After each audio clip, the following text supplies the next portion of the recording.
So, here's something worth thinking about as you settle in tonight. Right now, wherever you are, you're probably lying somewhere comfortable. Maybe the lights are low, and you're listening to this voice, and everything around you feels pretty real. The pillow under your head, the weight of the blanket, the faint sounds from outside. All of it seems solid and undeniable. But what if I told you that some very serious people, not fringe thinkers, not conspiracy theorists, but actual philosophers at Oxford, physicists at MIT, tech billionaires who build the systems that run our modern world, what if I told you that a surprising number of them suspect, some of them quite strongly, that none of this is what it appears to be, that everything you experience, everything you touch and see and feel, might be something more like a very, very sophisticated simulation, a kind of computation, a program running on some unimaginably powerful system that you and I can't perceive from the inside. Now I know. That sounds like science fiction. It sounds like the plot of a movie, and we'll get to that movie eventually. But the idea itself is much older and much stranger and much more carefully argued than most people realize, and tonight we're going to walk through all of it. Slowly, gently, no rush at all. We're going to start at the very beginning, and I mean the real beginning, thousands of years ago, and trace this thread forward through history, through philosophy, through physics, through computer science, all the way to the present day, where it's become one of the most genuinely fascinating questions that serious thinkers are wrestling with. And along the way, I'll explain every confusing part of it in a way that actually makes sense. So let's start where all good stories start, which is with people looking around at the world and going, something about this doesn't quite add up. Because here's the thing. The suspicion that reality might not be what it seems isn't new. It isn't even close to new. More than 2,000 years ago, in ancient Greece, a man named Plato sat down and wrote one of the most famous thought experiments in the history of human thought. You might have heard of it, the allegory of the cave.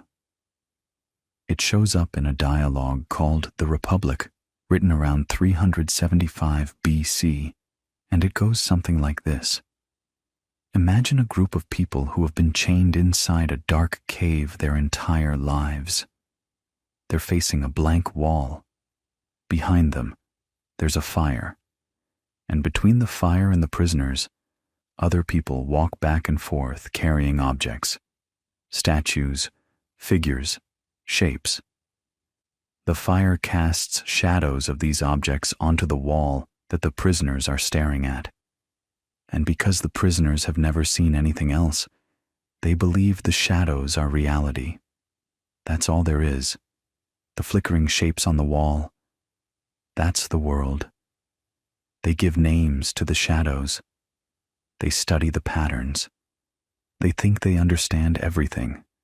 And then one prisoner breaks free. He turns around, sees the fire, realizes the shadows were just projections. He stumbles out of the cave into actual sunlight and is completely overwhelmed. The real world is so much more vivid, so much more complex, so much more real than anything he ever imagined. And when he goes back to tell the others, they think he's lost his mind. Now, Plato wasn't talking about computer simulations, obviously. He was making a point about knowledge and perception, about how the things we perceive with our senses might be dim reflections of some deeper, truer reality that we can't easily access. But think about what he's really saying. He's saying that the world as you experience it might be a kind of projection, a representation, not the thing itself, but a shadow of the thing itself. And the people living inside that experience have no way of knowing, from the inside, that they're only seeing shadows. That's a remarkably modern idea for someone writing in ancient Athens, and Plato wasn't alone. Around the same time, and in some cases even earlier, thinkers in other traditions were circling the same intuition. In ancient Hindu philosophy, there's a concept called Maya, and Maya is usually translated as illusion, but it's more subtle than that.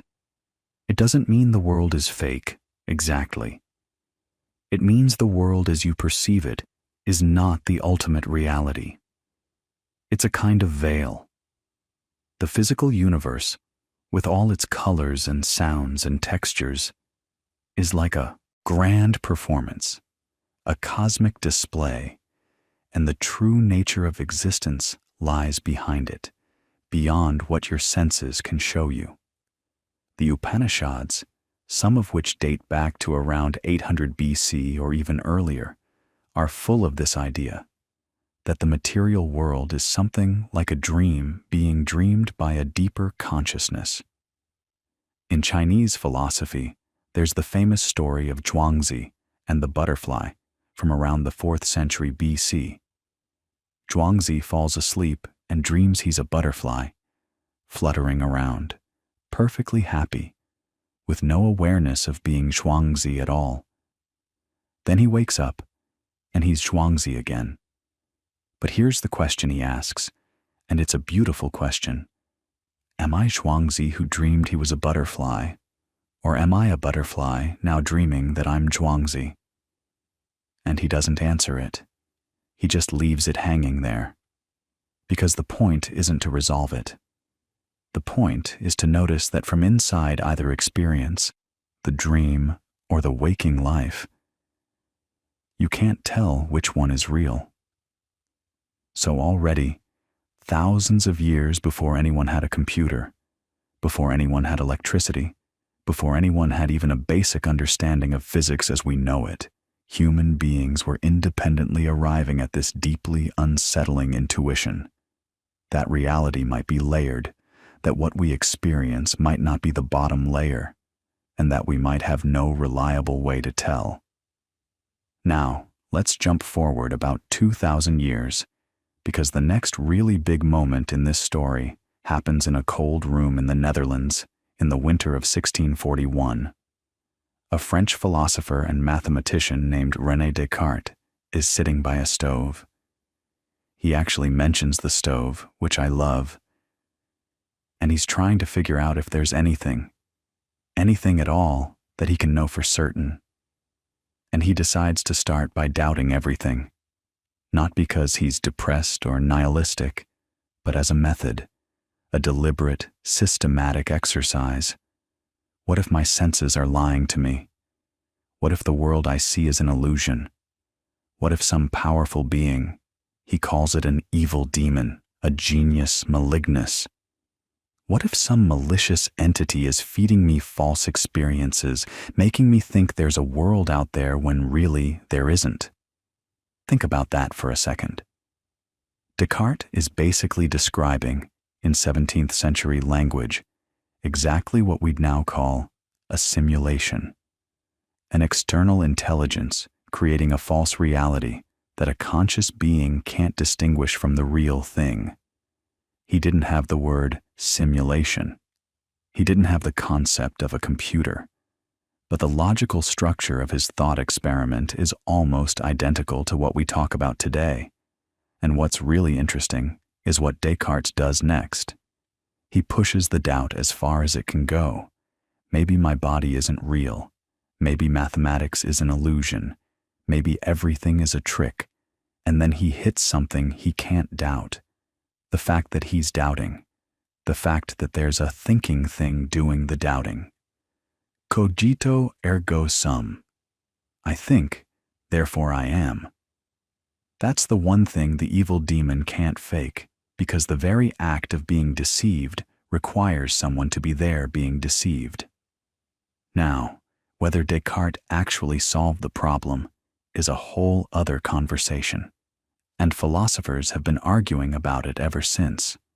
But what matters for our story tonight is the structure of the question he asked. Because Descartes showed that you can take the idea of a simulated reality seriously, rigorously, logically seriously, and still end up with meaningful things to say about it. He didn't just throw up his hands and say, well, who knows? He engaged with the problem, and that set the stage for everything that came after. Here's what's really clever about the way this idea evolved over the centuries. Each generation reframed the question using the most advanced technology of their time. For Plato, the metaphor was shadows and firelight, the most sophisticated projection technology available in ancient Greece. For Descartes, it was a demon, a supernatural intelligence, because that was the most powerful kind of deceiver he could imagine. And as technology advanced, the metaphors kept updating. In the 18th century, the Irish philosopher George Berkeley argued that material objects don't exist independently of being perceived. His famous phrase was, esse est percipi, to be is to be perceived. In other words, that tree in the forest only exists insofar as some mind is experiencing it. Now, Berkeley's solution was God. God is the mind that perceives everything all the time, which is why things don't just pop out of existence when you look away. But strip away the theology and look at the underlying logic. Berkeley is saying that reality is fundamentally informational. It's made of experiences, perceptions, observations, not stuff, not matter sitting there independently. And that idea, that reality might be more like information than like substance, is going to become incredibly important when we get to the modern simulation argument. About a century later, the German philosopher Immanuel Kant drew a distinction that's still relevant to this conversation. He said, there's a difference between the world as it appears to us, what he called the phenomenal world, and the world as it actually is in itself, the noumenal world. And here's the kicker. Kant argued that we can never access the noumenal world directly. Everything we experience is filtered through the structures of our own minds, space, time, causality. These aren't features of reality itself, Kant said. They're features of how our minds organize reality. They're the interface. Now, if that sounds familiar, it should.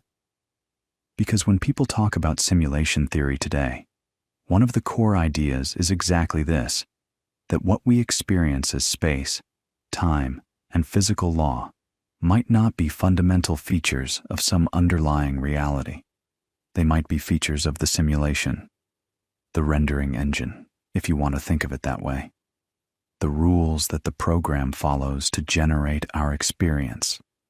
So you can see how this thread runs through thousands of years of human thought, different languages, different frameworks, different metaphors, but the same deep suspicion over and over again.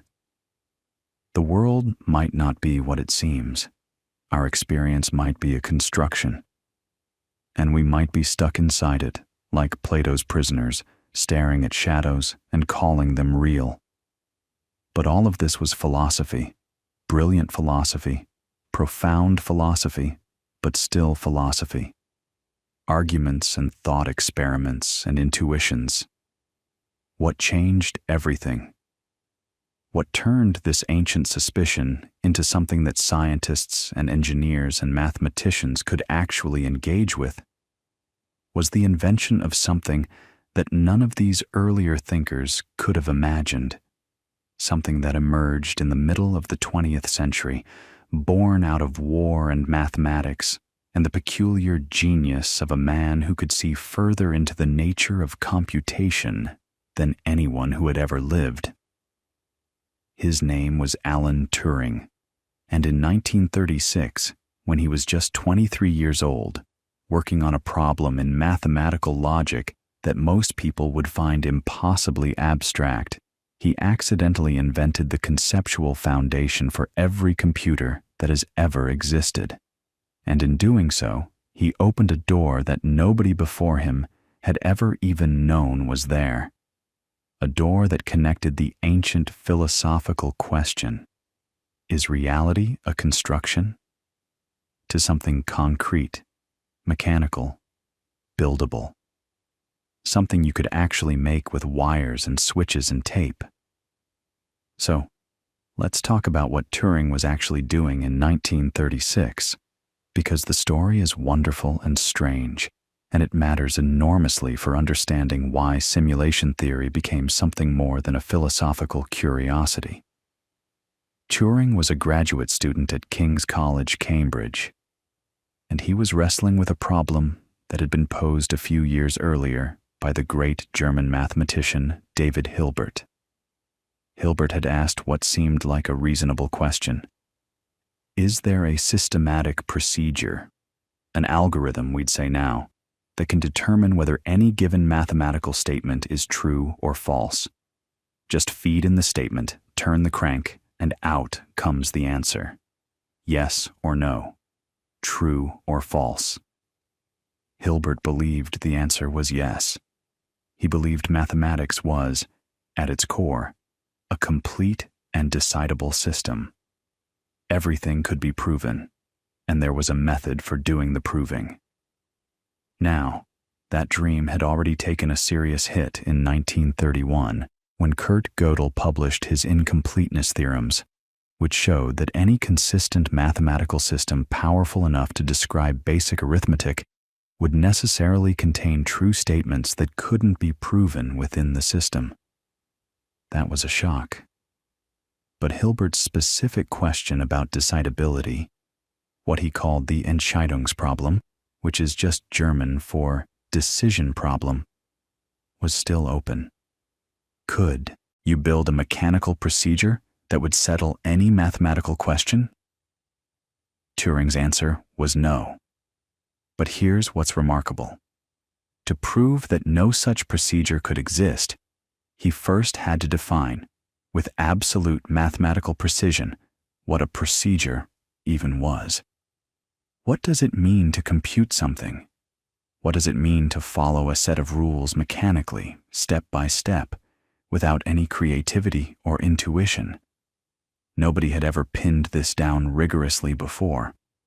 And to do it, Turing imagined a machine, not a real machine, a thought experiment, an idealized device that was as simple as he could possibly make it. Picture an infinitely long strip of tape divided into squares. Each square can hold a symbol, let's say a 0 or a 1, or it can be blank. There's a read-write head that sits over one square at a time. It can read the symbol on that square, write a new symbol, and then move one square to the left or one square to the right. That's it. That's the whole machine. It also has a set of internal states. You can think of these as its current mood or mode, and a table of rules that tells it, when you're in this state and you see this symbol, write this other symbol, move in this direction, and switch to this new state. Sounds absurdly simple, right? Like a toy. But here's the thing that Turing proved, and this is one of the most profound results in the history of mathematics. This ridiculously simple machine can compute anything that is computable. Anything. Any calculation that any computer has ever done or ever will do. From rendering a video game, to simulating the weather, to running the algorithms that power your phone, can, in principle, be performed by this little device shuffling zeros and ones on an infinite tape. It might take an absurdly long time. It might need an absurdly long tape, but it can do it. Think about what that means for a second. Turing showed that computation is universal. There's a ceiling to what can be computed. Yes, his whole point was that some things can't be computed at all. But below that ceiling, every computer is fundamentally equivalent. your laptop, a supercomputer at a national lab, a theoretical machine made of tin cans and string, Turing's imaginary tape device. They can all compute the same class of functions. The differences are speed and memory, not capability. And then Turing went one step further. He showed that you could build a single machine, he called it a universal machine, that could simulate any other Turing machine. You'd just encode the rules of the machine you wanted to simulate as data on the tape, and the universal machine would read those rules and execute them. One machine, simulating another machine perfectly. The simulated machine wouldn't know it was being simulated.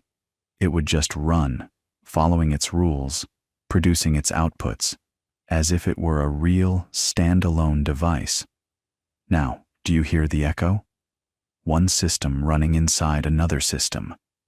A perfect simulation that is, from the inside, indistinguishable from the real thing. Turing wasn't thinking about simulation theory. He was thinking about mathematical logic.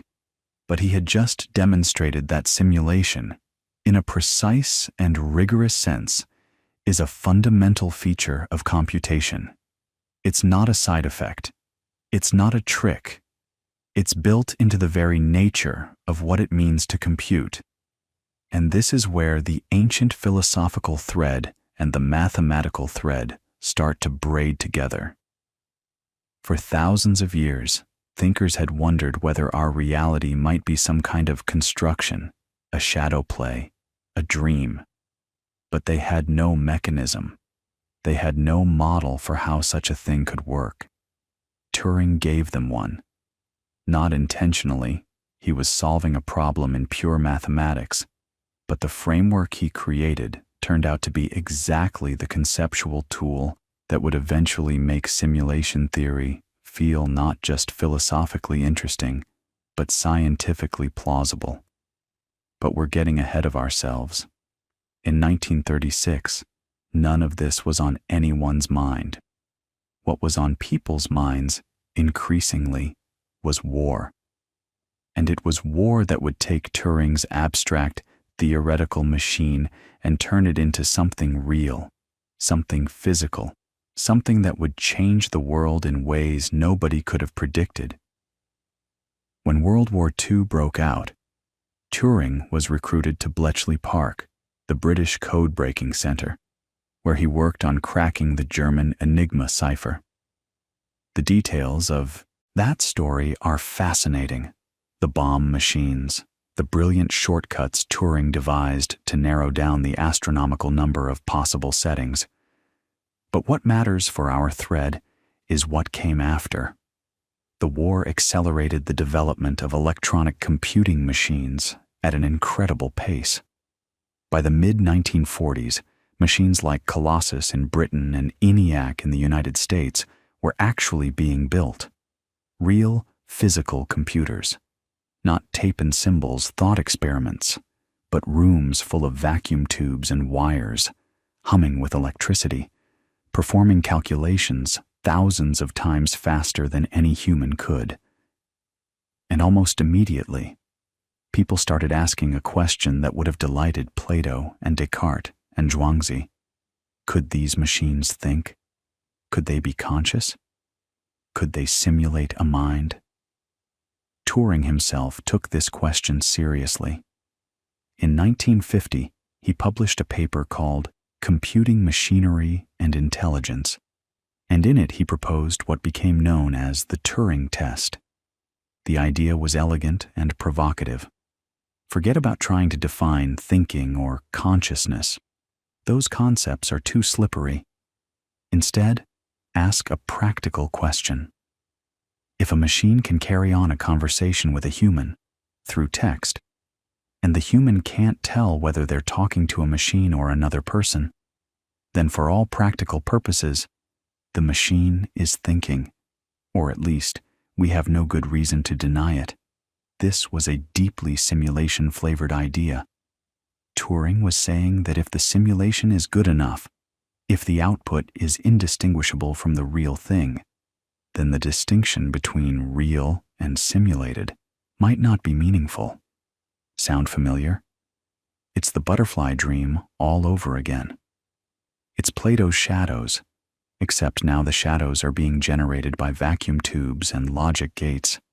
And here's where the story takes another turn, because the development of computers didn't just give philosophers a new metaphor, it gave scientists a new tool. By the 1960s and 70s, computers were being used to simulate physical systems, weather patterns, fluid dynamics, nuclear reactions, the orbits of planets. And these simulations were getting better. Every decade, computers got faster, memory got cheaper, and the simulations got more detailed, more accurate, more realistic. This created a kind of experiential shift in how scientists thought about the relationship between models and reality. Before computers, a scientific model was an equation on a blackboard, or maybe a physical scale model, a wind tunnel, a wave tank. But now, a model could be a running program, a dynamic simulation that evolved over time, that you could watch and interact with. You could simulate a galaxy forming. You could simulate molecules folding. You could simulate ecosystems, economies, traffic patterns. And the simulations looked real. They behaved like the real systems they were modeling. This matters because it made a certain kind of reasoning feel intuitive in a way it hadn't before. If we can simulate simple systems on our computers today, and our computers are getting exponentially more powerful, then eventually, maybe in decades, maybe in centuries, couldn't we simulate incredibly complex systems? Systems as complex as, say, a brain, or a city, or an entire world? That line of reasoning was floating around in various forms through the latter half of the 20th century, but it hadn't been formalized. It was more of a vibe, a feeling, a thought that kept occurring to people working with increasingly powerful simulations. The person who would crystallize it into a rigorous argument, who would take all of these threads, the philosophical tradition, the computational framework, the exponential growth of technology, and weave them into a single, precise, almost uncomfortably logical proposition, was a Swedish philosopher working at Oxford at the turn of the millennium. His name was Nick Bostrom, and in 2003 he published a paper that would become one of the most discussed philosophical arguments of the 21st century. It was called, "Are You Living in a Computer Simulation?" and it appeared in the journal Philosophical Quarterly. Now, Bostrom's argument is often misunderstood. People hear simulation theory, and they think Bostrom was claiming that we definitely live in a simulation. He wasn't. What he actually argued was much more subtle, much more carefully constructed, and in some ways much more unsettling.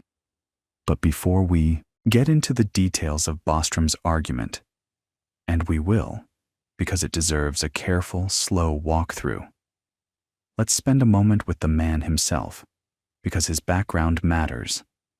Bostrom isn't a computer scientist. He's not a physicist. He's a philosopher, but a very particular kind of philosopher. One who takes ideas that sound like science fiction and subjects them to the most rigorous analytical scrutiny he can manage. He's the founding director of the Future of Humanity Institute at Oxford, and his work spans existential risk, artificial intelligence, human enhancement, and the long-term future of civilization. He's the kind of thinker who asks questions like, what are the biggest threats to human survival over the next million years? How should we think about technologies that could fundamentally alter what it means to be human? So, when Bostrom turned his attention to simulation theory, he wasn't playing around. He wasn't writing science fiction. He was constructing a formal philosophical argument, and it has a very specific structure. It's called a trilemma, not a dilemma. which gives you 2 options, but a trilemma, which gives you 3. And the way it works is this. Bostrom argues that at least one of 3 propositions must be true.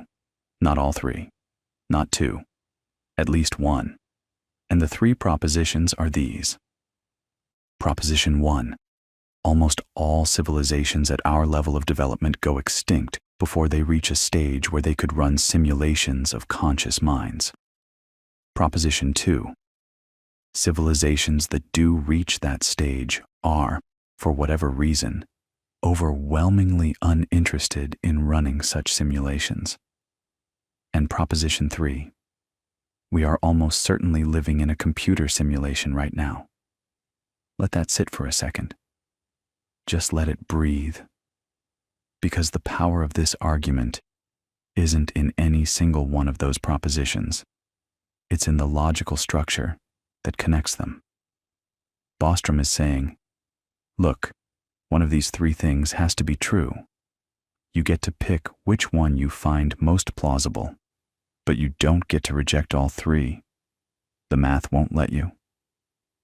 So let's walk through each one slowly, because each proposition opens up its own rabbit hole, and each one is more interesting than it first appears. Start with Proposition 1. The idea here is pretty dark, honestly. It says that civilizations like ours, technological civilizations that are on the path toward ever more powerful computing, almost always destroy themselves before they get to the point where they could simulate entire conscious universes. Think about what that means. It means there's some kind of filter, some barrier, some catastrophe that reliably wipes out civilizations before they reach that technological threshold. Maybe it's nuclear war. Maybe it's a pandemic, engineered or natural. Maybe it's runaway climate change, or artificial intelligence that goes wrong, or something we haven't even imagined yet.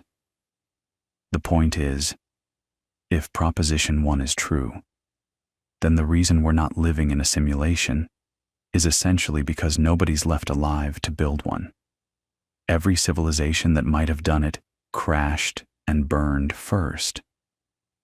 And here's what's quietly terrifying about that. If you believe Proposition 1 is the most likely of the 3, you're also making a prediction about our own future. You're saying that the odds are overwhelmingly against humanity surviving long enough to develop that kind of computing power.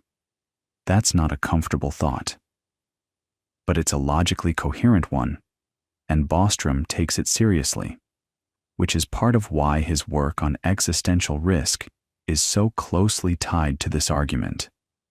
The simulation question and the survival question are, in his framework, deeply entangled. Now, Proposition 2. This one's a little subtler. It says, okay, maybe civilizations do survive. Maybe they do develop the technology to simulate conscious minds in vast, detailed virtual worlds. But they choose not to. For some reason, advanced civilizations overwhelmingly decide that running these kinds of simulations isn't something they want to do. Maybe they find it ethically repugnant. After all, if the simulated beings are truly conscious, then you're essentially creating entire populations of thinking, feeling entities for your own purposes. Maybe there are laws against it. Maybe the culture shifts in ways we can't predict, and the desire to run ancestor simulations, which is what Bostrom calls them, simulations of the kind of beings that preceded the simulators, just evaporates. Maybe post-human civilizations have interests so different from ours that the idea of simulating their evolutionary past seems as pointless to them as, I don't know, building a perfect replica of a medieval village seems to most people today. Interesting in theory, but not something you'd actually devote enormous resources to. This proposition is tricky because it requires a near universal convergence of values. It's not enough for some civilizations to decide not to run simulations. It has to be almost all of them. Because if even a small fraction of post-human civilizations run a large number of ancestor simulations, the number of simulated beings quickly dwarfs the number of real, biological beings who ever existed. And that's where the math gets interesting. Let's talk about that math for a second, because it's really the engine of the whole argument. Imagine a civilization that has the computing power to simulate, say, a few billion conscious minds in a detailed virtual world. And imagine they run not one such simulation, but thousands, or millions. Each simulation contains billions of simulated people who believe they're real, who have experiences, who look up at their simulated sky and wonder about the nature of their existence. Now do the arithmetic. If even one civilization runs 1 million such simulations, each containing 1 billion simulated minds, that's a quadrillion simulated conscious beings from just one civilization. Compare that to the maybe 100 billion biological humans who have ever actually lived on the real Earth. The simulated minds outnumber the real ones by a factor of 10,000 to 1. And if multiple civilizations across the universe do this, the ratio gets even more extreme. So here's the thing. If you're a conscious being and you're trying to figure out whether you're one of the real ones or one of the simulated ones, and the simulated ones outnumber the real ones by a factor of millions or billions, well, the odds aren't great. It's like reaching into a bag that contains 1 red marble and 1 billion blue marbles and trying to convince yourself you pulled out the red one. Statistically, you almost certainly didn't. That's proposition 3. If simulations are being run in large numbers, then most conscious beings who exist are simulated, and therefore you, yes, you, lying there in the dark, listening to this, are almost certainly one of them. Now, I want to be careful here, because this is where people's intuitions start to rebel. It feels wrong. It feels like a trick. And in a sense, your skepticism is healthy.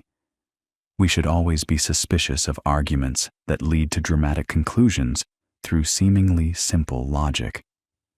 But Bostrom's argument is surprisingly hard to poke holes in, and philosophers have been trying for 20 years now. The logic really does seem to hold, given its premises. The question is whether you accept the premises, and the most important premise, the one that everything else hangs on, is what philosophers call substrate independence of consciousness. That's a mouthful, but the idea is straightforward. It means that consciousness doesn't depend on the specific material it's running on. It doesn't matter whether your thoughts are produced by biological neurons firing electrochemical signals, or by silicon transistors flipping between ones and zeros, or by some exotic alien hardware we've never imagined. What matters is the pattern, the computation, the information processing, not the stuff doing the processing. If you can replicate the right computational patterns in a different medium, you get the same consciousness.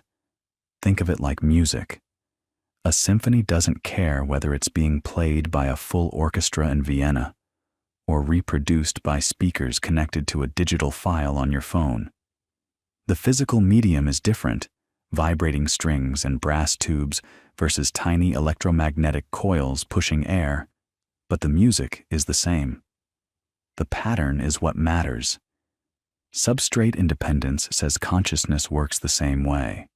If you can simulate the exact computational processes that a brain performs, you get a mind, a real mind, not a fake one, not a pale imitation, but a genuine conscious experience. Now, this is a big if, a really big if.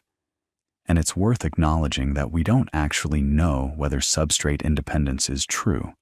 We don't have a complete theory of consciousness.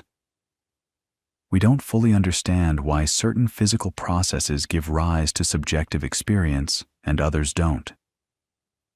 This is what the philosopher David Chalmers calls the hard problem of consciousness. Not just explaining which brain processes correlate with conscious experience, but explaining why there's any experience at all. Why does it feel like something to see the color red? Why isn't the brain just a biological machine that processes information in the dark with no inner light of awareness? We don't have a good answer to that question, and until we do, substrate independence remains an assumption, not a proven fact. But here's what's interesting. Most researchers in artificial intelligence and cognitive science do tend to assume some version of substrate independence, at least implicitly. The entire field of AI is built on the idea that you can replicate cognitive functions in silicon. When researchers talk about building artificial general intelligence, they're assuming that the right computational architecture, running on the right hardware, will produce something that thinks, maybe even something that experiences. And if that assumption is correct, if consciousness really is about computation rather than biology, then Bostrom's argument gains enormous force. Chalmers himself, by the way, has engaged deeply with simulation theory. In his 2022 book Reality Plus, he argues that even if we are living in a simulation, that doesn't make our world less real. The objects around you, the people you love, your own thoughts and feelings, they're all real, he says, even if they're implemented in a computational substrate rather than a fundamental physical one. It's a fascinating move because it takes the sting out of the simulation hypothesis. Instead of saying, nothing is real, Chalmers says, everything is real. It's just that reality is digital rather than analog, computed rather than fundamental. You're still you. Your experiences still matter.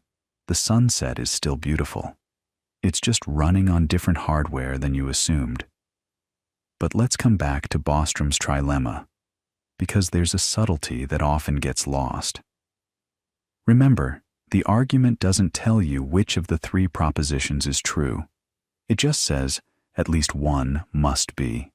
And Bostrom himself, in interviews and subsequent papers, has been remarkably even-handed about which one he finds most plausible. He's assigned rough probabilities, something like a third to each, give or take, which is a philosopher's way of saying he genuinely doesn't know. And that intellectual honesty is part of what makes the argument so compelling. It's not advocacy. It's a logical structure that forces you to confront uncomfortable possibilities no matter which direction you turn. Think about your options.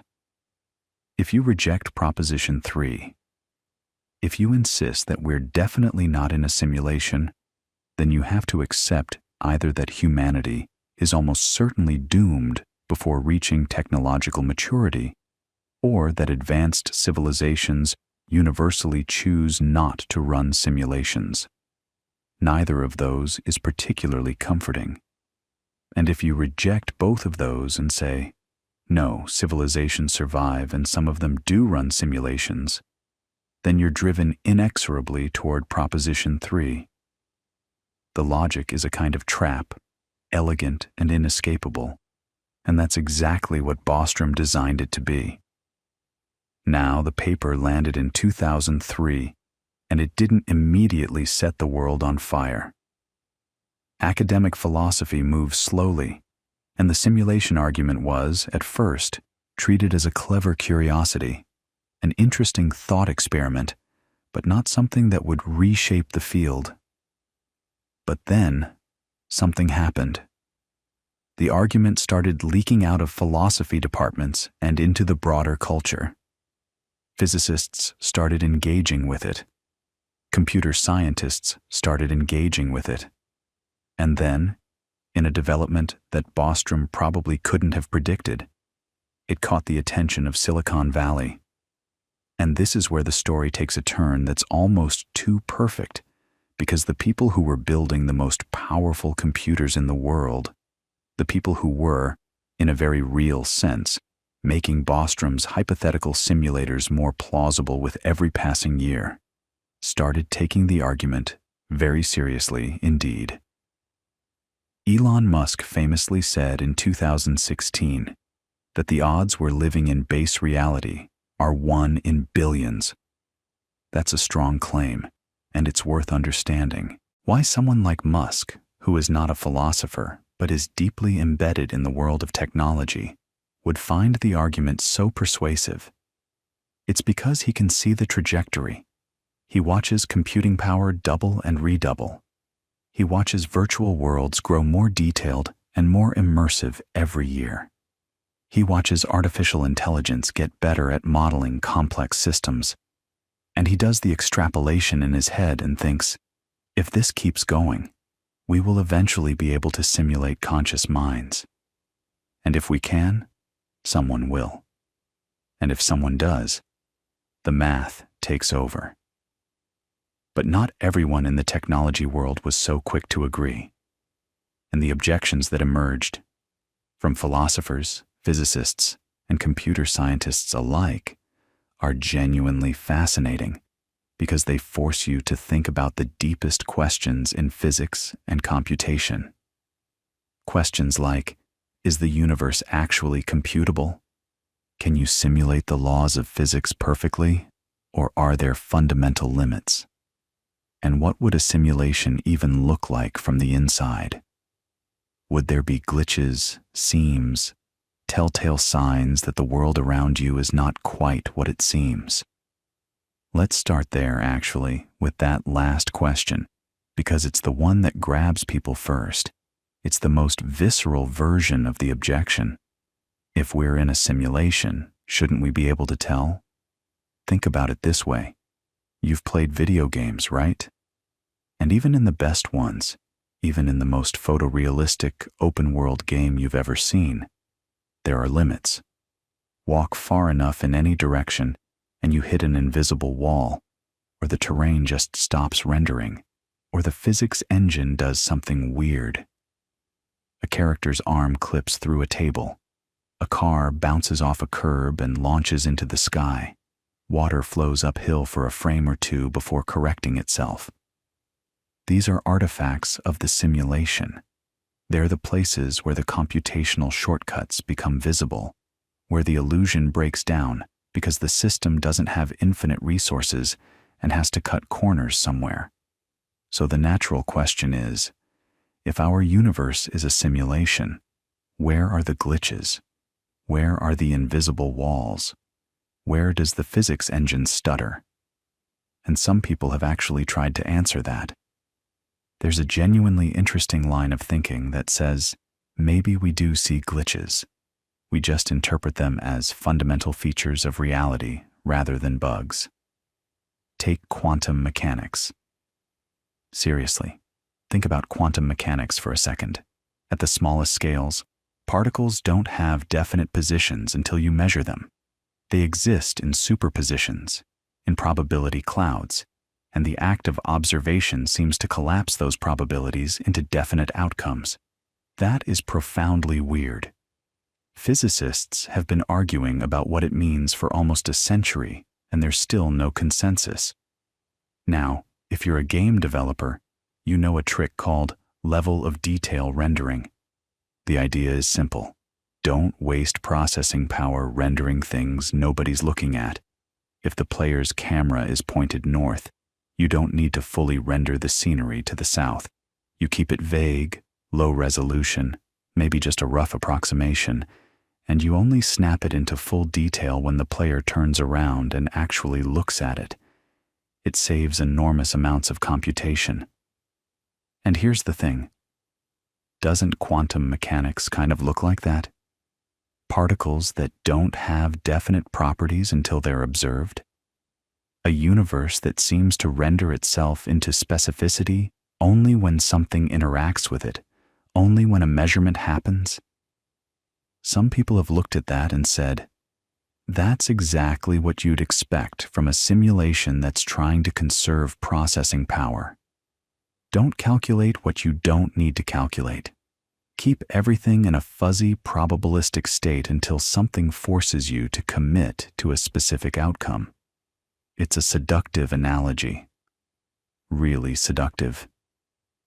But here's where we need to be careful, because analogy is not evidence. The fact that quantum mechanics looks a little bit like a computational optimization doesn't mean it is one. Correlation is not causation, and resemblance is not proof. Plenty of physicists will tell you that quantum mechanics is strange. Yes, but it's strange in very specific, mathematically precise ways that don't actually map neatly onto how a computer simulation would work. The wave function isn't a rendering shortcut. It's a fundamental description of reality that obeys specific equations that we can test and verify to extraordinary precision. The weirdness of quantum mechanics is real, but it might just be that reality is genuinely weird at small scales, and we need to resist the temptation to explain that weirdness away by reaching for the metaphor that happens to be most culturally available to us right now, which, in 2024, is the computer simulation. Remember how we talked about how every era reaches for its most advanced technology as a metaphor for reality? The clockwork universe of the Enlightenment, the hydraulic models before that, the loom, the telephone switchboard. We are the generation that builds computers. So of course we look at the universe and see a computation. That doesn't mean we're wrong, but it should make us a little humble about how much of our conviction comes from genuine evidence versus how much comes from the fact that this is simply the metaphor we're swimming in. Now, let's get to the really meaty objections, the ones that come from physics and computer science, because these are the ones that have actual teeth. The first and probably most fundamental is what you might call the computational resources problem, and it was articulated really sharply by a physicist named Sabine Hossenfelder, among others, though the core idea goes back further. Here's the argument. To simulate our universe, not a simplified cartoon version, but the actual universe with its actual physics, you would need to compute the behavior of every particle, every field, every quantum interaction, at every point in space and time.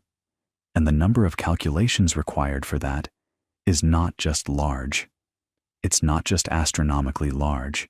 It's a number so incomprehensibly vast that it challenges the very concept of computation. Let's put some rough numbers on this.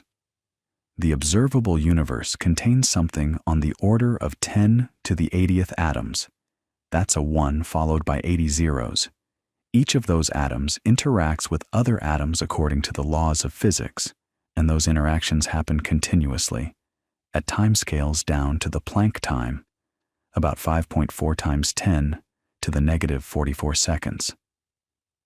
That's the smallest meaningful unit of time in physics, as far as we know. So to simulate even 1 second of the universe at full fidelity, you'd need to perform a number of calculations that makes 10 to the 80th look like pocket change. We're talking numbers like 10 to the 120th, or higher, depending on how you count. And here's the kicker. In our current understanding of physics, there are fundamental limits to how much computation any physical system can perform. These limits come from thermodynamics, from quantum mechanics, from the speed of light. Seth Lloyd, a physicist at MIT, calculated in 2002 that the maximum number of operations a computer, the size of the entire observable universe, could have performed since the Big Bang is roughly 10 to the 120th. Which means, and think about what this means, even if you turned the entire universe into a computer, every atom of it, and let it run for 13.8 billion years, you'd barely have enough computational power to simulate the universe. Maybe. That's a problem, because the simulators, whoever they are, would need a computer that's at least as complex as the thing it's simulating. And that computer would itself need to exist in some physical reality, which would presumably also need to be simulated by something even larger, and you get an infinite regress that seems deeply problematic. Now, there are responses to this, and they're clever. The most common one is, maybe the simulation doesn't need to be full fidelity. Maybe the simulators aren't computing every quantum interaction in the entire universe at every moment. Maybe they're doing something more like what we do in our own simulations, using approximations, shortcuts, statistical methods, simulating the broad strokes, and only filling in the details when something requires it, like the level of detail rendering we just talked about. Maybe the simulation only needs to be convincing to the minds inside it, not physically perfect in every respect.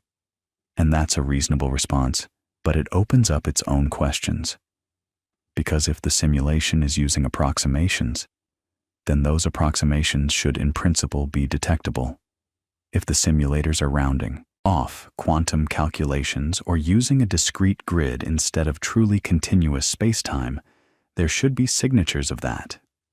Artifacts, patterns that wouldn't exist in a truly continuous, truly infinite precision universe. And actually, some physicists have looked for exactly this. In 2012, Silas Bean and colleagues at the University of Washington published a paper exploring whether a simulation run on a discrete spacetime lattice, basically a grid of points rather than smooth continuous space, would produce detectable effects.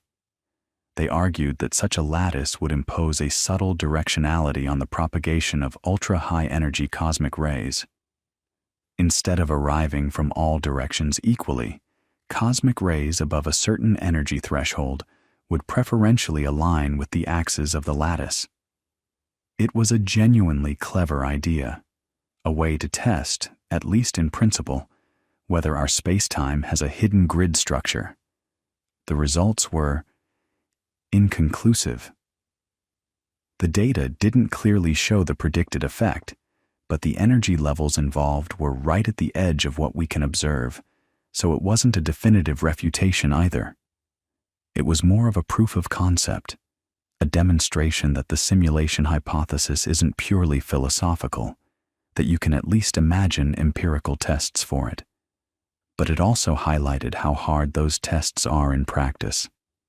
And there's a deeper issue lurking here, one that the philosopher David Chalmers has written about quite thoughtfully. Even if we did find evidence of a discrete lattice structure in spacetime, would that prove we're in a simulation? Or would it just tell us something new about the fundamental structure of reality? This is the problem with trying to find evidence of simulation from inside the simulation. Almost any anomaly you discover could be interpreted either as a glitch in the matrix or as a genuine feature of the natural world that you hadn't understood before. The simulation hypothesis, in this sense, risks becoming unfalsifiable. It can absorb any evidence. Find a glitch? That's the simulation showing through. Don't find a glitch? The simulators are just really good. It's heads I win, tails you lose. And unfalsifiability is a real problem if you care about scientific methodology. Karl Popper argued in the 20th century that a hypothesis that can't be falsified, that can't, even in principle, be disproven by any possible observation, isn't really a scientific hypothesis at all. It might be an interesting philosophical idea, but it's not science. And some critics, Hassenfelder among them, have argued that the simulation hypothesis falls into exactly this category. It's not that it's necessarily wrong. It's that we might never be able to determine whether it's right or wrong, which puts it in a strange epistemic limbo. But let's not dismiss it too quickly, because there's a counter-argument here too, and it's worth hearing. Bostrom himself has pointed out that his argument isn't really a scientific hypothesis in the traditional sense. It's a probabilistic argument about the distribution of minds across possible realities. It doesn't make specific predictions about what we should observe. It makes a claim about what we should believe given certain assumptions about the future of technology and civilization. And probabilistic arguments like that have a different relationship to evidence than empirical hypotheses do. Still, the computational resources objection is serious, and it leads naturally into another line of criticism that comes more from the computer science side. This is the question of whether consciousness, whatever it is, can actually be computed. Remember, the entire simulation argument rests on the premise of substrate independence, the idea that a mind is essentially a pattern of information processing, and that pattern can run on any suitable substrate, biological neurons or silicon chips or whatever the simulators use. But what if that's wrong? What if there's something about consciousness that is inherently non-computational? Roger Penrose, the Nobel Prize-winning physicist, has been arguing something like this for decades. In his 1989 book, The Emperor's New Mind, and its 1994 follow-up, Shadows of the Mind, Penrose argued that human consciousness involves processes that are fundamentally non-algorithmic, that there are aspects of what our brains do that cannot, even in principle, be replicated by a Turing machine. His argument draws on Gödel's incompleteness theorems, which show that any sufficiently powerful formal system contains true statements that cannot be proven within the system. Penrose argues that human mathematicians can see the truth of these unprovable statements through a kind of mathematical intuition that transcends formal computation, and that this means the mind is doing something that no algorithm can do. It's a controversial position, to put it mildly. Most cognitive scientists and AI researchers disagree with Penrose, and his argument has been criticized on multiple grounds. Some people think he misapplies Gödel's theorems, others think he underestimates what algorithms can do, and still others think the whole line of reasoning confuses mathematical ability with consciousness. But the broader point, that we don't actually know whether consciousness is computable, is one that even Penrose's critics tend to acknowledge. We don't have a theory of consciousness. We don't know what it is, how it arises, or what physical processes are necessary and sufficient for it. And without that knowledge, the assumption of substrate independence is exactly that, an assumption. A plausible one, maybe even a likely one, but not a proven one. And this matters enormously for the simulation argument, because if substrate independence is false, if consciousness requires something specific about biological neurons, or about quantum processes in microtubules as Penrose and the anesthesiologist Stuart Hameroff have proposed, or about some other physical substrate that we haven't identified yet, then the entire probabilistic edifice collapses. You can simulate a brain in perfect detail on a computer, and the simulation would behave exactly like a conscious person. It would pass every test. It would claim to be conscious, but nobody would be home. There would be no experience, no inner life. And if simulated minds aren't actually conscious, then they don't count as observers. And the probability argument that says most minds are simulated just doesn't work anymore. The whole thing falls apart. Because remember what Bostrom's argument actually depends on. It's not just that simulations exist. It's that the simulated minds inside them are genuine observers, genuine experiencers, and that there are so many of them that you, statistically, are almost certainly one of them. Take away the consciousness, and you take away the counting. A universe full of philosophical zombies running on silicon doesn't shift your odds of being simulated one bit, because those zombies aren't anybody. They're not having experiences. They're just patterns of computation that happen to mimic behavior. And you, whatever you are, lying here, listening to this, feeling the weight of your body and the texture of your thoughts, you're clearly having an experience. So if only biological minds can do that, then you're biological, full stop, and the simulation argument loses its statistical teeth. Now, here's where it gets really interesting, because even people who think substrate independence is probably true, and that's most people in philosophy of mind and AI research, to be fair, even they have to sit with the fact that we can't prove it. And this uncertainty ripples outward in ways that are worth thinking about slowly. Let's say you're a committed functionalist. You believe that consciousness is about the pattern, not the material. Fine. That's a defensible position, and it's the mainstream one in cognitive science. But even then, you have to ask yourself a question that doesn't come up often enough. What counts as the right pattern? Because here's the thing. When we talk about simulating a brain, we tend to wave our hands and say something like, simulate all the neurons and their connections. But a human brain has roughly 86 billion neurons, each one connected to thousands of others, and those connections aren't simple on-off switches. Each synapse involves complex biochemistry, neurotransmitters being released, binding to receptors, triggering cascades of molecular events inside the receiving cell. There's timing involved, there's noise, there's the fact that the strength of a synapse changes over time based on how it's been used. And that's just the neurons. There are also glial cells, which outnumber neurons and play roles we're still figuring out. There's the influence of hormones circulating in the bloodstream. There's the gut-brain axis, the immune system's interactions with neural tissue, the way the physical structure of the brain, its folds, its fluid dynamics, its temperature gradients, might matter in ways we don't fully understand.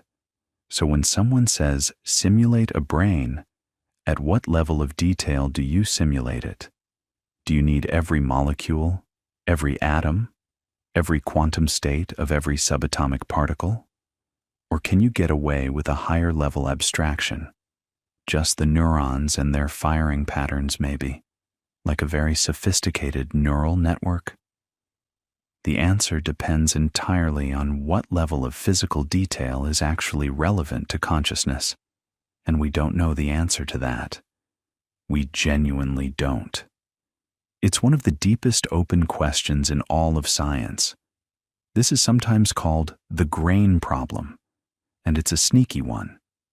Because if consciousness requires simulation at a very fine grain, down to the molecular or atomic level, then the computational cost of simulating even a single conscious mind becomes astronomical.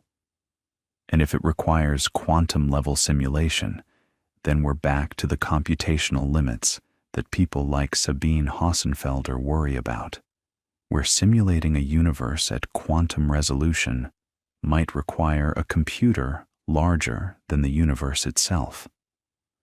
But if consciousness can emerge from a coarser simulation, just the high-level neural dynamics, say, then the computational cost drops dramatically, and Bostrom's argument gets a lot more plausible, because a sufficiently advanced civilization could run billions or trillions of conscious simulations on relatively modest hardware.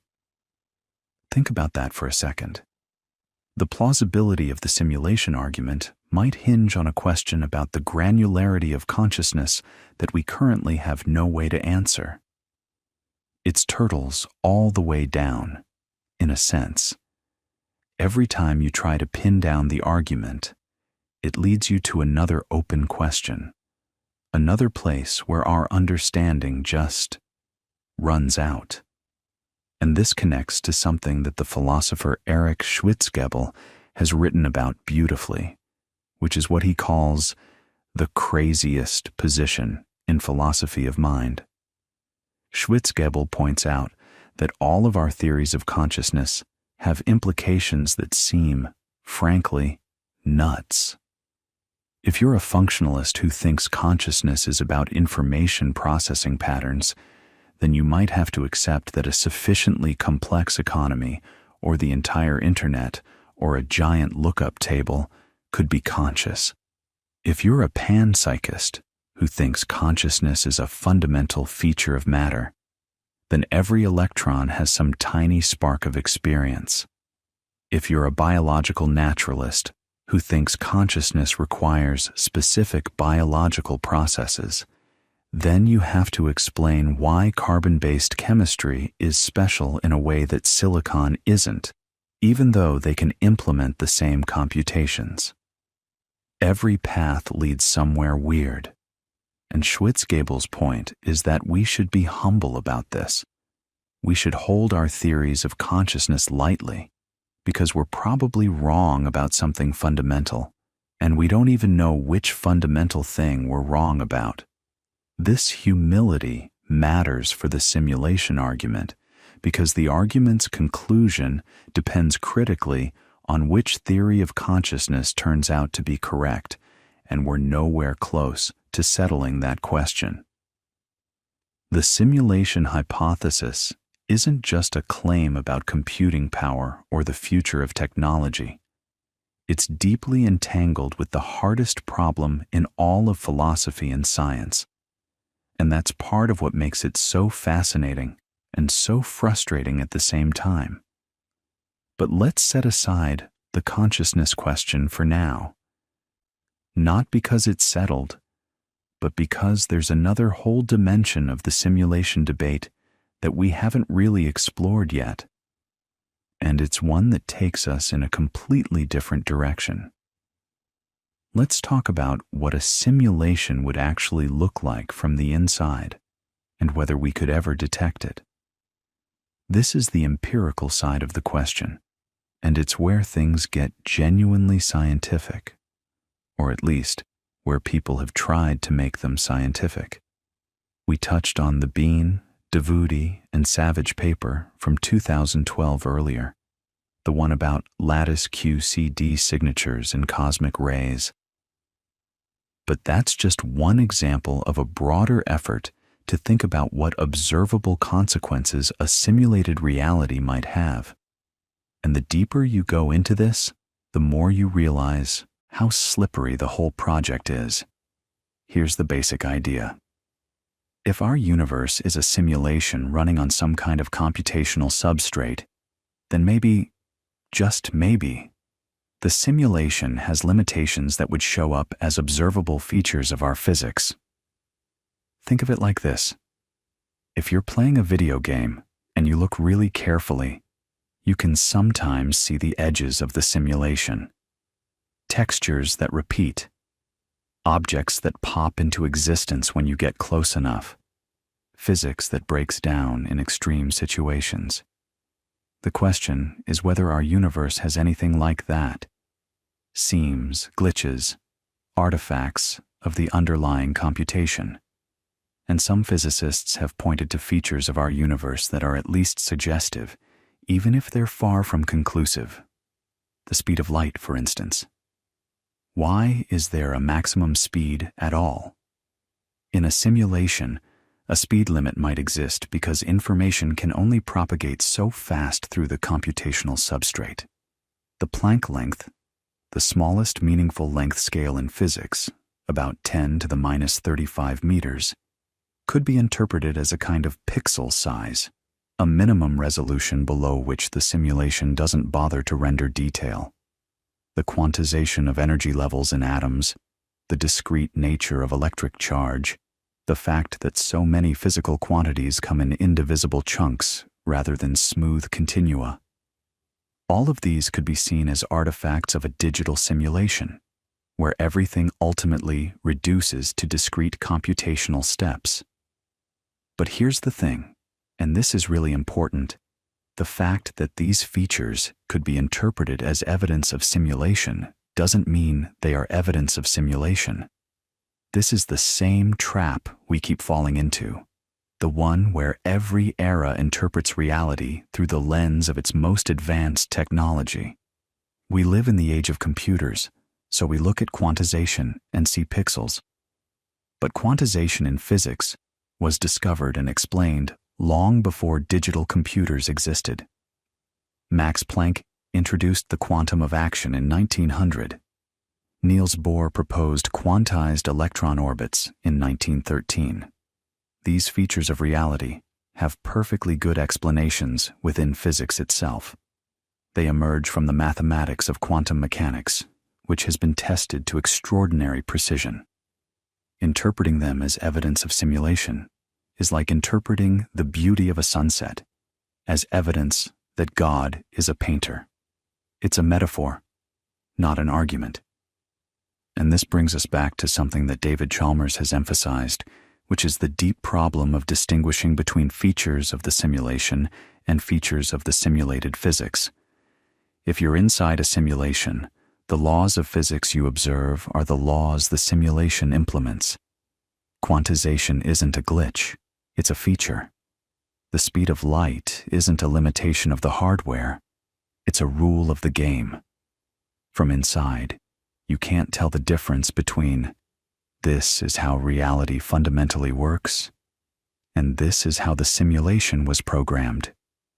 Because for you, those are the same thing.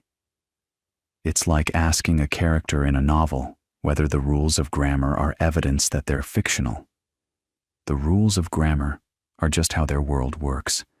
They can't step outside the text to check. Now, some people have tried to get around this by looking for inconsistencies, places where the simulation might break down or behave unexpectedly. And this is where the conversation gets philosophically treacherous, because what would a breakdown even look like? If you saw a genuine glitch in the matrix, say, an object spontaneously teleporting, or the laws of physics suddenly changing in some region of space, would you interpret it as evidence of simulation, or would you interpret it as a new physical phenomenon that needs explaining? History suggests the latter. When physicists discovered radioactivity, they didn't say, the simulation is glitching. They said, there must be a new force we haven't discovered yet. When they found that the universe's expansion is accelerating, they didn't say, someone adjusted the parameters. They postulated dark energy.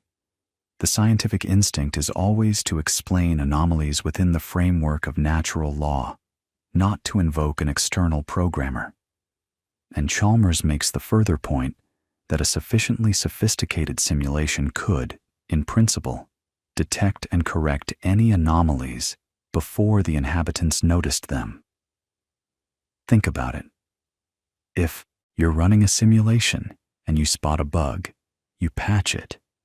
You might even roll back the simulation to before the bug occurred, so the simulated beings never experienced it. From their perspective, nothing ever went wrong. The simulation was always consistent. This means that the absence of observable glitches doesn't tell you anything. A perfect simulation would look exactly like reality, by definition.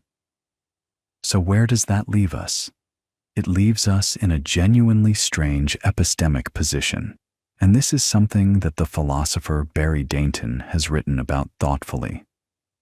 If we can't detect the simulation from inside, and we can't prove or disprove substrate independence, and we can't run the probability calculation without knowing things we don't know, like how many civilizations reach the simulation-capable stage, and whether they choose to run ancestor simulations, and whether simulated minds are conscious. Then the simulation hypothesis occupies this peculiar space where it's not exactly scientific, and it's not exactly unscientific. It's more like a philosophical framework that reframes questions we were already asking. And maybe that's okay.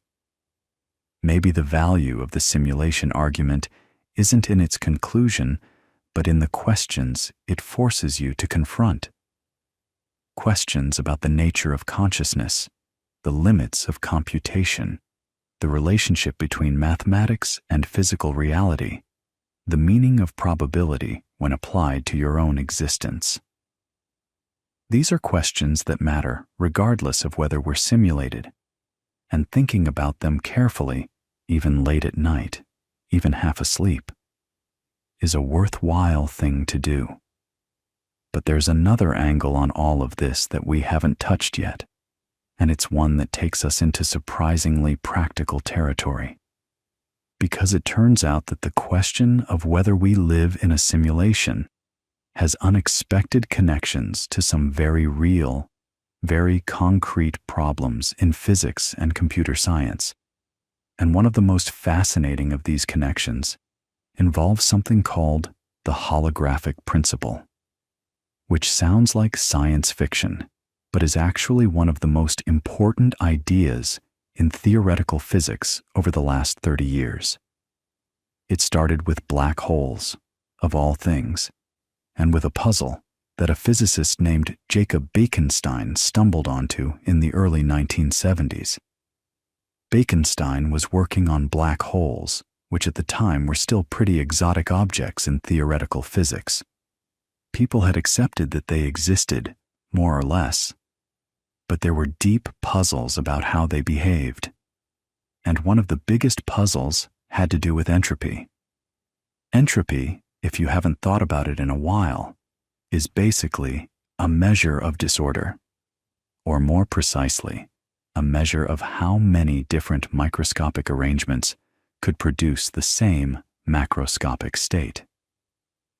A cup of hot coffee has high entropy because the molecules inside it could be rearranged in countless ways, and the coffee would still look and feel the same to you. A crystal has low entropy because the atoms are locked into a very specific arrangement. And there's this fundamental law of physics, the second law of thermodynamics, that says entropy in a closed system never decreases. Things always move toward more disorder, never less. That's why your coffee cools down and never spontaneously heats up, why ice melts in a warm room and never forms out of warm water on its own. Now here's the problem Bekenstein noticed. If you throw something into a black hole, say you toss in a book which contains a lot of organized information, which means it has a specific entropy, that book disappears behind the event horizon. It's gone. And if the entropy of that book just vanishes from the universe, then the total entropy of the universe has decreased, which violates the second law. That's a big deal. The second law isn't some minor guideline. It's one of the most robust principles in all of physics. Arthur Eddington once said that if your theory contradicts the second law of thermodynamics, there is no hope for it. So Bekenstein proposed something radical. He said the black hole itself must have entropy, and that entropy must increase when you throw the book in, by at least as much as the entropy of the book. The universe's total entropy is preserved. Problem solved, in principle. But then came the really strange part. Bekenstein worked out how much entropy a black hole should have, and he found that it wasn't proportional to the black hole's volume, which is what you'd naively expect, because normally, when you have a box of gas, the entropy depends on how much stuff you can fit inside, which scales with volume. Instead, the entropy of a black hole is proportional to its surface area, specifically to the area of its event horizon. Stephen Hawking refined this calculation in 1973 and 74, and the result is now called the Bekenstein-Hawking entropy formula, and it says that the maximum amount of information you can pack into a region of space is determined not by the volume of that region, but by the area of its boundary. Let that sink in for a moment. The amount of information, the number of distinct possible states, that can exist inside a sphere is limited by the surface of that sphere, not by the space inside it. This was deeply weird, and for a while people weren't sure what to make of it. But in 1993, the Dutch physicist Gerard 't Hooft, who would later win the Nobel Prize for other work, took this idea and pushed it further. He proposed what he called the holographic principle. And then, in 1997, Leonard Susskind, a physicist at Stanford, developed the idea more fully. The holographic principle says, in essence, that all the information contained in a volume of space can be represented as information encoded on the boundary of that space. It's called holographic because it's analogous to a hologram. You know, those shiny images on credit cards and old stickers where a two-dimensional surface encodes a three-dimensional image. In the same way, the holographic principle suggests that our apparently three-dimensional reality might be fully described by information living on a two-dimensional boundary. Now here's where this connects to simulation theory in a way that's genuinely interesting and not just superficial.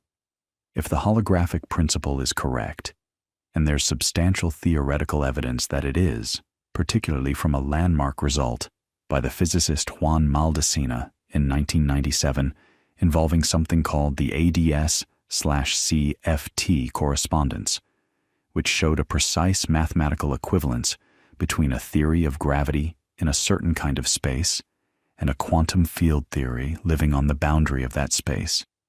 If this is right, then reality already has a property that looks suspiciously computational. The information content of the universe is finite and bounded. It's not infinite. There's a maximum number of bits you can store in any region of space, and that number is determined by the area in Planck units. Seth Lloyd, the MIT physicist we mentioned earlier, has estimated that the observable universe can contain at most about 10 to the power of 120 bits of information. That's an incomprehensibly large number, but it's still a number. It's finite, and finiteness matters enormously here. Because one of the big objections to the simulation hypothesis has always been computational cost, the idea that simulating an entire universe would require impossibly vast resources. But if the holographic principle is right, then the universe is already, in some sense, more efficient than it looks. The information isn't really filling a three-dimensional volume. It's encoded on a two-dimensional surface. The universe is already doing a kind of data compression. And that's exactly the sort of thing a simulation might do. Think about how video games work. When you're playing a game, the software doesn't render the entire world at once. It only renders what you can see, what's in your field of view. The stuff behind you doesn't exist in full detail until you turn around. This is a computational shortcut, a way to make a vast-seeming world manageable with finite processing power. And some people have looked at quantum mechanics and seen something eerily similar. This is the observer effect, the measurement problem, one of the oldest and most debated puzzles in physics. In quantum mechanics, a particle doesn't have a definite position or momentum until it's measured. Before measurement, it exists in a superposition, a kind of smeared-out probability cloud. Only when you observe it does it collapse into a definite state. Now, there are many interpretations of why this happens. Copenhagen, many worlds, decoherence, pilot wave. And physicists have been arguing about them for nearly a century. But some people, looking at this through the lens of simulation theory, have said, doesn't this look exactly like a rendering optimization? The universe doesn't bother determining the exact state of a particle until something interacts with it and forces the issue. It's lazy evaluation, to use a term from computer science. Don't compute what you don't need to compute. Now, I want to be careful here, because this is one of those places where the analogy is seductive but potentially misleading. We talked about this earlier. The tendency to see the most advanced technology of your era reflected in the structure of reality. People in the clockwork age saw a clockwork universe. People in the information age see an information-theoretic universe. The fact that quantum mechanics looks like a computational optimization might say more about how we think than about how reality works. The physicist Sabine Hossenfelder has made this point forcefully. She argues that just because you can describe physics in computational terms doesn't mean physics is computation, any more than the fact that you can describe the economy in terms of fluid dynamics means the economy is literally a fluid. Description is not identity, and that's a fair point. But here's what's genuinely interesting, and this is something that goes beyond mere analogy. There are deep, rigorous connections between physics and information theory that aren't just metaphorical. The physicist John Archibald Wheeler, who coined the term black hole, by the way, proposed in the 1980s a phrase that has become famous, "it from bit." His idea was that every physical quantity, every particle, every force field derives its existence from information, that at the bottom of reality, you don't find matter or energy in some raw, pre-informational form. You find bits, yes or no answers, binary choices. The universe, in Wheeler's view, is fundamentally informational, and this idea has gained traction in unexpected ways. The work on quantum error correction, for instance, the mathematics that physicists have developed to understand how quantum computers can protect information from errors, turns out to have deep connections to the structure of space-time itself. In 2014, physicists, including Ahmed Almhiri, Shidong, and Daniel Harlow, showed that the mathematical structure of quantum error correcting codes appears naturally in the holographic correspondence. In other words, the way space-time is put together, at least in certain theoretical models, looks like a quantum error correcting code. The geometry of space emerges from patterns of entanglement, and those patterns have the structure of codes designed to protect information. Think about what that means. It doesn't prove we're in a simulation, but it does suggest that the language of computation and information isn't just a convenient way to describe physics. It might be the natural language of physics. The universe might not just be describable as a computation. It might actually be structured like one at the deepest level. And that's a claim that's taken seriously by serious physicists, not just by people on internet forums.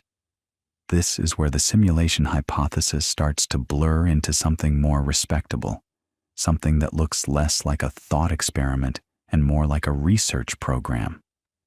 There are physicists working right now on approaches to quantum gravity, the holy grail of theoretical physics, the unification of quantum mechanics and general relativity that treat space-time itself as emergent from information processing.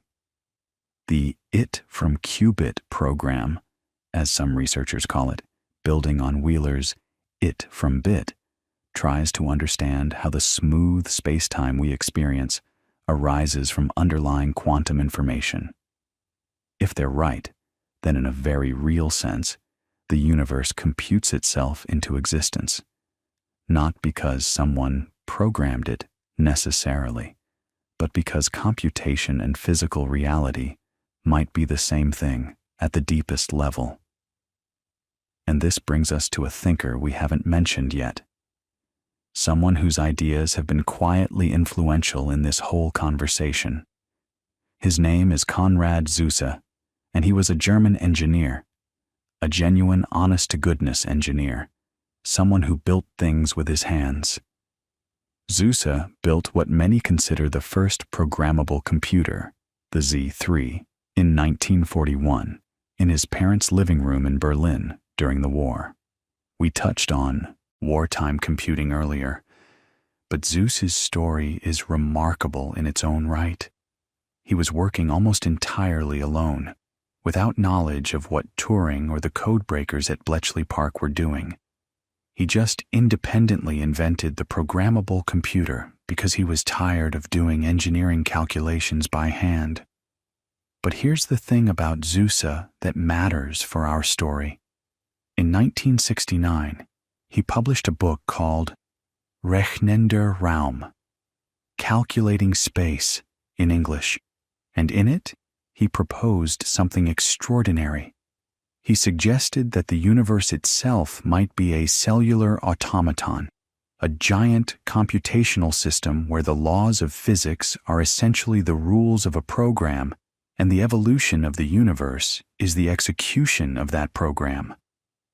This was decades before Bostrom, decades before The Matrix, decades before anyone was talking about simulation theory in the way we do now. Zhuangzi wasn't arguing that someone built the simulation. He was arguing that computation is what the universe is, that physics and computation are not analogous but identical. At the time, most physicists ignored him. The idea seemed too strange, too far from the mainstream. But over the decades, as digital physics and information theoretic approaches to quantum gravity gained ground, Zhuangzi's vision started to look less eccentric and more prescient. The physicist Ed Fredkin at MIT picked up similar ideas in the 1980s.